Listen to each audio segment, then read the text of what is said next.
Hello everyone, welcome to Power and Torque. இன்னைக்கு நம்ம கிட்ட இருக்கிறது Classic 350 Reborn.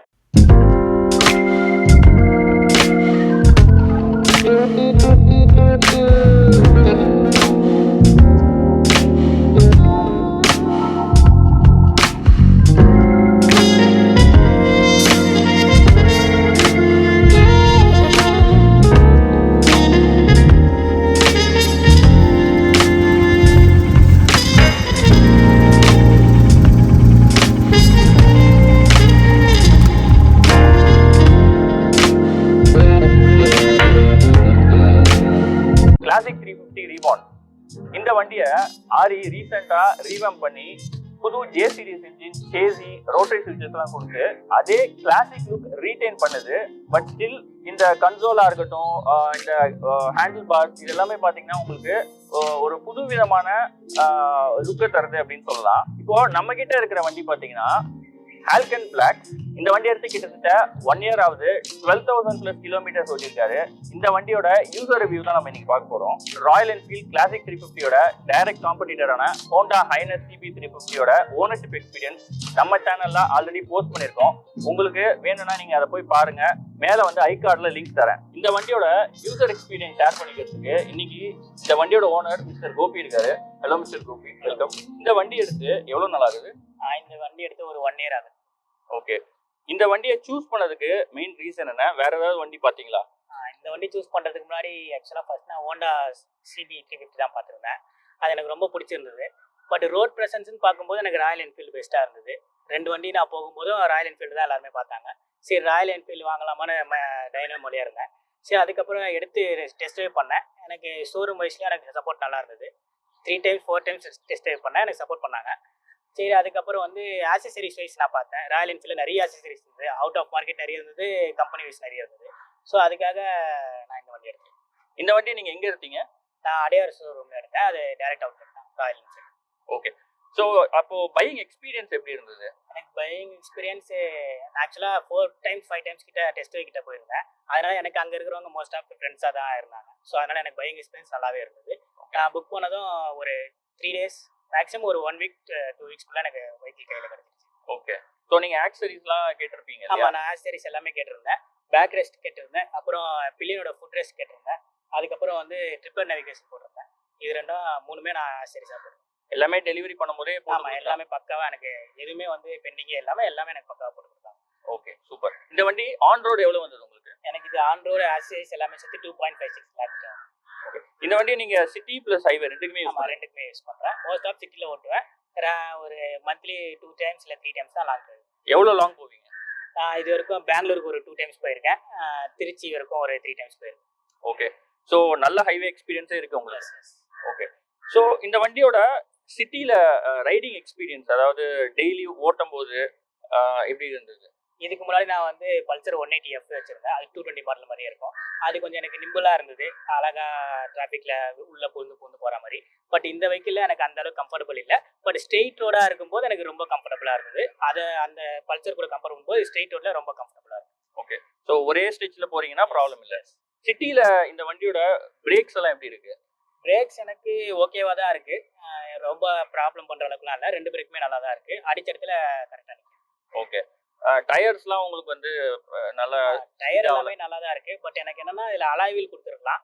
அலாய் வேரியன்ட் இந்த ஆல்கன் பிளாக்ல கிடையாது, வேற வேரியன்ட் போகும்போது இருக்கு. என்னன்னா எமர்ஜென்சி நம்ம போகும்போது எங்கேயாச்சும் பஞ்சர் ஆச்சுன்னா அந்த இடத்துல நம்மளுக்காக வேற யாராச்சும் நம்மளுக்கு ஹெல்ப் பண்ணியே ஆகணும். அந்த சுச்சுவேஷன் நம்ம போறோம். வண்டியும் கொஞ்சம் வெயிட்ன்றதுனால நம்மளால தள்ளவும் முடியாது. தள்ளாலும் என்ன சொல்லுவாங்கன்னா அலாய் பெண்ட் ஆயிடும், உங்களுக்கு டயர் இதுவாயிடும் அப்படி சொல்லுவாங்க. ஸோ அந்த ப்ராப்ளம் மட்டும் தான் நான் ஃபேஸ் பண்ணியிருக்கேன் இது வரைக்கும். ஓகே. இன்ஜின் ஹீட்டு சிட்டியில்? ஹீட் எனக்கு இருக்கு, இன்ஜினோட ஹீட்டு. பட் ஆனால் நம்ம ஃபார்வர்ட் ஃபுட் பேக்ஸ்னால நம்மளுக்கு அந்த அளவுக்கு அது பெருசாக தெரியல. ஓகே. ஃபார்வர்ட் ஃபுட் பேக்ஸ்ன்னு சொன்னீங்க இல்லையா? நீங்க காலை கீழே வைக்கும்போது 2 சைடும் ஃபுட் பேக்ஸ்லாம் இடிக்காதுன்னு நினைக்கிறேன் இல்லையா? என்னோட ஹைட்டுக்கு இடிக்கல. பட் ஆனால் என்னோட தம்பி ஒருத்தர் இருக்காரு, அவரு ட்ரைவ் பண்ணும்போது அவருக்கு கொஞ்சம் கம்ஃபர்டபுள் இல்லாம இருந்தது. ஓகே. சீட்டோட ஹைட் வந்து உங்களுக்கு ஓகேவா? எனக்கு ஓகேவா இருக்கு. நீங்க ஒரு 5'9" இருக்கேன், எனக்கு அது கரெக்டா இருக்கு. Okay, super. ஃப்ரண்ட்ல ஹெட்லாம்ப்ஸ் வந்து அதோட த்ரோ எப்படி இருக்கு? ஹெட்லாம்ப்ஸ் வந்து ஓகே, பட் ரொம்பலாம் எதிர்பார்க்க முடியாது. ஒரு 50-60ல போகிறோன்னா அந்த ஸ்பீடுக்கு அது கரெக்டான ஹெட்லைட்டாக இருக்கும். பட் நீங்கள் 80-90ல போகிறீங்க, நைட் டைமில் ரொம்ப மிட் நைட்டில் போகிறீங்க அப்படின்னா அது ஆவரேஜ் தான். ஓகே. ஓகே. சிட்டில பிக்கப் அதெல்லாம் எப்படி இருக்கு? பிக்கப்பு டார்க் எல்லாமே எனக்கு சூப்பராக இருக்கு. அந்த ப்ராப்ளம் எதுவுமே கிடையாது. ஓகே. சீட்டோட கம்ஃபர்ட் எப்படி இருக்கு உங்களுக்கு? ஆக்சுவலாக இது வந்து நான் டூரிங் சீட் மாற்றிருக்கேன். நார்மல் சீட் வந்து ரொம்ப ஆடாக இருக்கும். ரொம்ப ஆடாக இருக்கும். அதில் வந்து லாங் டிரைவ் போகும்போது பில்லியன்ஸ் ரொம்ப அன்கம்ஃபர்டபுளாக இருக்கு. பட் அதுக்காகவே நான் வாங்கும்போதே வந்து டூரிங் சீட்டு கன்சிடர் பண்ணி டூரிங் சீட்டு ஆல்டர்னேட் பண்ணி அதுக்கப்புறம் வாங்கி டூரிங் சீட்ஸ் அடிஷனலா ஆட் பண்ணிருக்கீங்க ஆக்சுவலியா? ஆமாம், கண்டிப்பாக. மிரர்ஸ் வந்து சிட்டில உங்களுக்கு அடிக்குவேட்டா இருக்கா? மிரர் வந்து எனக்கு ஓகேவா தான் இருக்கு. எனக்கு சிட்டில கரெக்டாக தான் இருக்கு. அந்த அளவுக்கு பெருசாக எதுவும் வைப்ரேஷன் இல்லாதனால எனக்கு அந்த அளவுக்கு ஃபீல் ஆகல. இதே ஓல்டு மாடலாக இருந்தால் அந்த வியூ பின்னாடி பேக்ல எதுவுமே தெரியாது, கொஞ்சம் டிஸ்கம்ஃபர்டபுளாக இருக்கும். ஓகே. இந்த வண்டி வந்து சிட்டில நீங்க ஓட்டிட்டு இருக்கும்போது இதோட சஸ்பென்ஷன் வந்து எப்படி ஃபீல் பண்றீங்க? எனக்கு சிட்டில இது கம்ஃபர்டபுளாக தான் இருக்கு. ரொம்ப ஆடலாம் இல்லை, ஓகேவா தான் இருக்கு. எனக்கு பில்லியன் ரைடருக்கு ரொம்ப ஓகேவா தான் இருக்கு. பட் ஹைவேஸ்ல போகும்போது ஏதாச்சும் பாட் ஹோல்ஸ்ல நம்ம இறக்கி ஏற்றும் போது மட்டும்தான் கொஞ்சம் டிஸ்கம்ஃபர்டபுளாக இருக்கு. அது கூட ரைடருக்கு தான் அந்த மாதிரி இருக்கு. பில்லியனுக்கு ஓகேவா இருக்கு. ஏன்னா முன்னாடி வந்து ரொம்ப மேபி ஆடா இருக்கா என்னன்னு தெரியல. எனக்கு மட்டும் அது அன்கம்ஃபர்டபுளா இருக்கு. பட் பில்லியனுக்கு அது நார்மலா தான் இருக்கு. இந்த சீட் வந்து பில்லியனுக்கு வந்து போதுமானதா இருக்கா? ஏன்னா சின்னதா இருக்க மாதிரி ஒரு ஃபீல் இல்லையா? ஆக்சுவலா இதுக்கு முன்னாடி பேசிக்ல வர்றதுலே வண்டியோட வர்றதுல நார்மலா இருக்கும். இப்போ நான் டூரிங் சீட் பார்த்ததுனால மோஸ்ட் ஆஃப் என் கூட வரவங்க எல்லாருமே நான் வந்து பில்லியனா தான் வருவேன், நான் நீயே டிரைவ் பண்ண அப்படின்னு தான் சொல்றாங்க. ஏன்னா இதோட சீட் கம்ஃபர்டபுள் அவ்வளோ சூப்பரா இருக்கும். அது இல்லாம நான் வந்து டூரிங்காகவே ஃபுட் ரெஸ்ட் மாட்டியிருக்கேன். ஸோ அதனால அவங்க வந்து நான் மோஸ்ட் ஆஃப் பில்லியனாவே வரேன்னு சொல்லிட்டு சஜஸ்ட் பண்றாங்க. Okay, super. பழைய கிளாசிக் 350யும் இதுவும் பார்க்கும்போது முக்கியமா major difference as a consumer பார்க்கறது வந்து அந்த பீட் தான். ஏன்னா அது ரொம்ப கம்மி பண்ணிட்டாங்க. ஸோ உங்களுக்கு அது எப்படி ஃபீல் ஆகுது? எனக்கு பொறுத்த வரைக்கும் பீட்ல அந்த அளவுக்கு எனக்கு இன்ட்ரெஸ்ட் கிடையாது. நான் வந்து வெஹிக்கிள் வந்து எனக்கு பிடிச்ச மாதிரி இருக்கா, நம்ம டிரைவ் பண்றதுக்கு ரொம்ப கம்ஃபர்டபுளா இருக்கா அப்படிதான் நான் யோசிப்பேன். ஸோ அதனால வந்து பீட் அந்த அளவுக்கு எனக்கு கன்சிடர் ஆகல. அதனால தான் எனக்கு இந்த பீட் ஓகே தான். பட் மற்றவங்களுக்கு அந்த பீட் கூட கம்பேர் பண்ணும்போது இது ரொம்ப லோவாக தான் இருக்கும். 30% 40 தான் இருக்கும். பட் எனக்கு இது ஓகேவா இருக்கு. இப்போ இந்த வண்டியோட ஹைவே எக்ஸ்பீரியன்ஸ் பத்தி கொஞ்சம் பேசுவோம். நீங்க வந்து நிறைய 350 கிலோமீட்டர்ஸ் பிளஸ் போயிருக்கீங்க நிறைய ரைட்ஸ். நீங்க ஹைவேஸ் போகும்போது உங்களுக்கு டிஸ்கம்ஃபர்ட், அதாவது முதுகு வலி இல்ல ஹேண்ட் ரெஸ்ட்ல ப்ராப்ளம் அந்த மாதிரி ஏதாவது ஃபீல் பண்றீங்களா? நான் ஹைவேஸ் போகும்போது ஃபீல் பண்ணது ஒன்று என்னன்னா, விண்ட் பிளாஸ்ட் அதிகமாக இருந்தது. இதுக்கு முன்னாடி நான் பல்சர் 180Fல அந்த விண்ட் ஸ்க்ரீன் லைட்டாக இருக்கும். அதனால அந்த அளவுக்கு எனக்கு வந்து பாடி பெயின் தெரியல. பட் இதில் விண்ட் பிளாஸ்ட் அதிகமாக இருக்கிறதுனால அந்த பாடி பெயின் தெரியுது. ஓகே. ஸோ மற்றபடி உட்காந்து போறதுக்கு அதெல்லாம் ஒன்றும் ப்ராப்ளம்? அதெல்லாம் எனக்கு எந்த ப்ராப்ளம் இல்லை. அந்த விண்ட் பிளாஸ்ட்னால கொஞ்சம் பாடி பெயின் தெரியுது. அது நான் ஒரு 70-80ல க்ரூஸ் பண்ணும்போது எனக்கு ஒன்றுமே தெரியல. பட் இதுவே 100ல நம்ம போகும்போது ரொம்ப அது டிஸ்டர்பன்ஸாக இருக்கு. ஹைவேல உங்களுக்கு வந்து ஓவர்டேக் பண்ணும்போது இதோட பவர்லாம் அடிக்குவேட்டா இருக்கா? எல்லாமே எனக்கு கரெக்டாக இருக்கு. பிரேக்கிங் எல்லாமே பக்காவா இருக்கு. ஹைவேஸ்ல எந்த ப்ராப்ளமும் எனக்கு இல்ல. அந்த விண்ட் பிளாஸ்ட் மட்டும் தான் ப்ராப்ளமா இருக்கு. அதுவும் விண்ட் ஷீல்டு போட்டா அரெஸ்ட் ஆகும்னு சொல்றாங்க. பட் இது வரைக்கும் நான் ட்ரை பண்ணல. ஏன்னா நான் மோஸ்ட் ஆஃப் சிட்டில ஓட்டுவேன். ஒரு 25-30% தான் ஹைவேஸ்ல போவேன். அதனால எனக்கு வந்து அந்த தேவைப்படல, சன்வைசர் எனக்கு தேவைப்படல. ஓகே. அதே மாதிரி பிரேக்கிங்லாம் வந்து நீங்க மழையில போயிட்டு இருக்கீங்கன்னா வெட் பிரேக்லாம் நல்லா இருக்கா? பிரேக்கிங்லாம் எனக்கு நல்லா இருக்கு. ரெண்டுமே ஏபிஎஸ் தான் கொடுத்துருக்காங்க. ஸோ அதனால ரெண்டுமே எனக்கு அடிச்ச இடத்துல நிக்குது. மோஸ்ட் ஆஃப் நான் ஃப்ரண்ட்டும் யூஸ் பண்ணுவேன், பேக்கும் யூஸ் பண்ணுவேன். ரெண்டுமே யூஸ் பண்ணுவேன். ஸோ அதனால எனக்கு கம்ஃபர்டபுளா இருக்கு ரெண்டு. Okay, super. இந்த வண்டியோட மைலேஜ், சிட்டி மைலேஜ் எவ்வளவு வருது, ஹைவே மைலேஜ், ரியல் மைலேஜ் எவ்வளவு வருது? எனக்கு சிட்டில ஒரு 35 வருது, ஹைவேஸ்ல ஒரு 38 வருது. ஹைவேஸ்ல 38 மேக்ஸிமம். நீங்க என்ன ஸ்பீட்ல க்ரூஸ் பண்ணுவீங்க? நான் மேக்ஸிமம் 90ல இருந்து 70 அந்த வேரியன்ட்ல தான். Maximum 90, minimum 70. ஸோ அதுல வந்து உங்களுக்கு கிட்டத்தட்ட 38 கிட்ட வரும். ஓகே. ஹைவேல வந்து பின்னாடி பில்லியன் ரைடர் வச்சு ஓட்டிருக்கீங்களா? பில்லியன் நான் மோஸ்ட் ஆஃப் போற எல்லாமே பில்லியன் ரைடர் தான் போயிருக்கு. ஓகே. அவங்களும் நல்ல கம்ஃபர்டபுளா தான் இருக்கு. அவங்க பில்லியன் ரைடர் வரதுனால தான் நான் அதை மைண்ட்ல செட் பண்ணிட்டு பில்லியனுக்காக என்ன பண்ண முடியுமோ எல்லாமே நான் பண்ணி இதில் டூரிங் சீட்டு, பின்னாடி பேக் ரெஸ்ட்டு, அதுக்கப்புறம் ஃபுட் ரெஸ்ட் எல்லாமே மாற்றி பில்லியன் கம்ஃபர்டபுள் மோஸ்ட் ஆஃப் வேணுன்றதுக்காக பில்லியனுக்காக. சூப்பர். இந்த வண்டியோட ஹெட்லாம்ப்ஸ் வந்து ஹைவேல எப்படி இருக்கு? சிட்டில அந்த அளவுக்கு இல்லைன்னு சொன்னீங்க. ஹைவேல ஹை பீம்லாம் எப்படி இருக்கு உங்களுக்கு? ஹைவேல ஹை பீம் எனக்கு ஓகேவா இருக்கு. பட் லோ பீம் ரொம்ப ஒஸ்ட் தான் சொல்லணும். ஏன்னா நம்ம 50ல தான் போக முடியும் ஹைவேஸ்ல. நான் ஃபுல் மிட் நைட்ல ஒண்ணுமே பண்ண முடியாது, அந்த லெவல்ல தான் இருக்கு. பட் நம்ம ஹாலஜன் லைட் அந்த மாதிரி இது ஆக்சசரிஸ் ஏதாச்சும் நம்ம ஆட் பண்றதுன்னா ஆட் பண்ணிக்கலாம். ஓகே. நீங்க நிறைய ஆக்சசரிஸ் போட்டிருக்கீங்க. அது வந்து எந்த அளவுக்கு யூஸ்ஃபுல்லா இருக்கு, எவ்வளவு பிரைஸியா இருக்கு, அதாவது சீப்பா இருக்கா இல்ல எக்ஸ்பென்சிவா இருக்கா, அதை பத்தி சொல்லுங்களேன்.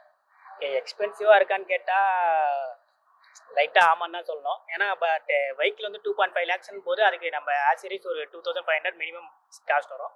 ஸோ அந்த மாதிரி எனக்கு கன்சிடர் பண்ணும்போது எனக்கு ட்ரிப்பர் நேவிகேஷன் நான் போட்டிருக்கேன், அது 5000 சம்திங் வந்தது. அதேமாதிரி சீட்டு டூரிங் சீட்டு போட்டிருக்கேன், அதுவும் 5000 அபோவ் வந்தது. அதுக்கப்புறம் பேக் ரெஸ்ட்டு, அதுக்கப்புறம் வந்து ஃபுட் ரெஸ்ட் போட்டிருக்கேன், அப்புறம் சம் கார்டு போட்டிருக்கேன். ஆக்சுவலாக இதில் என்னென்னா எல்லாமே எனக்கு ஓகே தான், ரொம்ப ஹைன்னு சொல்ல முடியாது, ஆவரேஜாக இருக்குது. இந்த பின்னாடி போட்டிருக்கிற அந்த இது வந்து ஆஃப்டர் மார்க்கெட். அது வந்து நான் டூரிங் போகிறதுக்காக லக்கேஜ்லாம் அமௌண்ட் பண்ணுறதுக்காக ஆஃப்டர் மார்க்கெட்டில் பார்த்தேன். அது யூடியூப்ல தான் நான் பார்த்துருந்தேன். யூடியூப்ல பார்த்துட்டு நான் டேரெக்டாக போயிட்டு அதை பர்ச்சேஸ் பண்ணி நான் அது எவ்வளோ ப்ரைஸ் வந்தது? எனக்கு இது வந்து 2500 கிட்ட வந்தது. ஓகே. இந்த வண்டியில ட்ரிப்பர் மீட்டர் நீங்க அடிஷனலா ஆட் பண்ணிருக்கீங்க ஆக்சரியா, எந்த அளவுக்கு உங்களுக்கு யூஸ்ஃபுல்லா இருக்கு? ஆக்சுவலாக நான் யூஸ்வலாக ஃபோன் தான் எடுத்து பார்த்து யூஸ் பண்ணிட்டு இருப்பேன், பட் அது வந்து எனக்கு கம்ஃபர்டபுளாக இல்லை. பட் இதில் வந்து எனக்கு ஆப்ஷன் இருந்தது ட்ரிப்பர் நேவிகேஷன் ஆட் பண்ணலாம் அப்படின்னு, அதனால் ட்ரிப்பர் நேவிகேஷன் ஆட் பண்ணேன். அந்த டைமில் எனக்கு இது ரொம்ப யூஸ்ஃபுல்லாக தான் இருந்தது. இதில் என்னன்னா லெஃப்ட் ரைட் மட்டும் காமிக்கும், எவ்வளோ கிலோமீட்டரில் நீங்கள் ரைட் எடுக்கணும் லெஃப்ட் எடுக்கணும் மட்டும் காமிக்கும். நான் கூகுள் அசிஸ்டன்ட் வாய்ஸ் காலில் வரும், நான் ஹெட்செட் போட்டு யூஸ் பண்ணுவேன், அதனால் வந்து எனக்கு ரொம்ப யூஸ்ஃபுல்லாக இருக்குது. ட்ரிப்பர் இல்லாதப்போ வெறும் டைம் மட்டும் காட்டும். ஆமாம், டைம் மட்டும் காமிக்கும். சூப்பர். ரோட்டரி ஸ்விட்சஸ் இது வந்து புது அடிஷனா கொடுத்துருக்காங்க ஜே சீரிஸ்ல, அது எந்த அளவுக்கு உங்களுக்கு கம்ஃபர்டபுளா இருக்கு? நார்மல் ஹேண்ட்ஸில் எனக்கு யூஸ் பண்ணுறதுக்கு ரொம்பவே கம்ஃபர்டபுளாக இருக்குது. அதுவே வந்து நான் ரைடில் ஏதாச்சும் பண்ணும்போது க்ளவுஸ் போட்டு நான் பண்ணுவேன். அப்போ பண்ணும்போது எனக்கு கொஞ்சம் டிஃபிகல்ட்டாக இருக்குது. இந்த ஹார்ன் அடிக்கிறது, அப்புறம் இண்டிகேட்டர் ஆன் பண்ணுறது, அதெல்லாம் வந்து எனக்கு கொஞ்சம் டிஃபிகல்ட்டாக இருக்குது. இந்த வண்டியோட சர்வீஸ் பற்றி பேசுவோம். நீங்கள் எடுத்து கிட்டத்தட்ட 12,000 கிலோமீட்டர்ஸ் ஓட்டிருக்கீங்க, உங்களுக்கு எப்படி இருந்தது சர்வீஸ் எக்ஸ்பீரியன்ஸ்? சர்வீஸ் எக்ஸ்பீரியன்ஸ் எனக்கு பெட்டர் தான் சொல்லுவேன். ஏன்னா நான் வந்து இப்போ 3 சர்வீஸ் இது வரைக்கும் முடிச்சிருக்கேன். 3மே வந்து ஒன்று வந்து சர்வீஸ் ஆத்தரைஸ் சர்வீஸ் சென்டரில் விட்டுருக்கேன். 2வது நாங்கள் போகும்போது செட் டவுன் சொல்லியிருந்தாங்க. பட் அவங்களே ரெக்கமெண்ட் பண்ணது என்னன்னா என்னோட வீட்டு பக்கத்துலேயே ஒரு ஹை ஸ்பீட் மோட்டார்ஸ் இருந்து கொரசாக்கம், அங்கே போக சொன்னாங்க. நான் அங்கே போய் கொடுக்கும்போது எனக்கு 2 சர்வீஸுமே அங்கே பக்காவாக இருந்தது. சர்வீஸ் நான் வந்து எனக்கு கால் எடுக்கும்போதும் சரி, அவங்க திருப்பி ரிட்டர்ன் பைக்கை என்கிட்ட கொடுக்கும்போதும் சரி எனக்கு பக்காவாக இருந்தது. நான் பில் பேமெண்ட் எல்லாமே ஆன்லைனில் தான் பண்ணியிருந்தேன். ஸோ எனக்கு ரொம்ப கம்ஃபர்டபுளாகவே இருந்தது, எனக்கு ஓகேவாக தான் இருந்தது. சர்வீஸ் இது வரைக்கும் எல்லாருமே ரொம்ப பேடாக தான் எக்ஸ்பீரியன்ஸ் பண்ணியிருக்காங்க. பட் இது வரைக்கும் நான் வந்து குட் எக்ஸ்பீரியன்ஸ் தான் பண்ணியிருக்கேன். மேபி இன் ஃபியூச்சர் எப்படி இருக்கும்னு எனக்கு தெரியல, மேபி அது குட்டாகவே இருக்கணும்னு நான் நினைக்கிறேன். ஓகே. இப்போ சர்வீஸ் புக்கிங்லாம் எப்படி இருக்கு உங்களுக்கு? நீங்கள் நேராக போய் வண்டி டைரெக்டாக விட்டுட்டீங்களா? ஃபர்ஸ்ட் டைமே ஆக்சுவலாக நேராக ஸ்ட்ரெயிட்டாக போயிருந்தேன். பட் அவங்க என்ன சொன்னாங்க, புக்கிங் பண்ணிட்டு தான் வரணும்னு சொல்லியிருந்தாங்க. பட் எனக்கு இது ராயல் என்ஃபீல்ட் ஃபர்ஸ்ட் டைம்னால நான் ஸ்ட்ரெயிட்டாக போயிருந்தேன். நெக்ஸ்ட் டைமில் தான் நான் புக்கிங்கில் தான் பண்ணேன். வைல் ஃபோன் கால் பண்ணியிருந்தேன், எனக்கு அது கரெக்டாக புக் பண்ணிவிட்டு அந்த ஷெடியூல் கொடுத்துருந்தாங்க. அந்த ஷெடியூலில் நான் கரெக்டாக போயிருந்தேன், எனக்கு அப்போ கரெக்டாக பண்ணி முடிச்சிட்டாங்க. ஓகே. எவ்வளோ டைம் எடுத்துக்கிறாங்க சர்வீஸ்க்கு?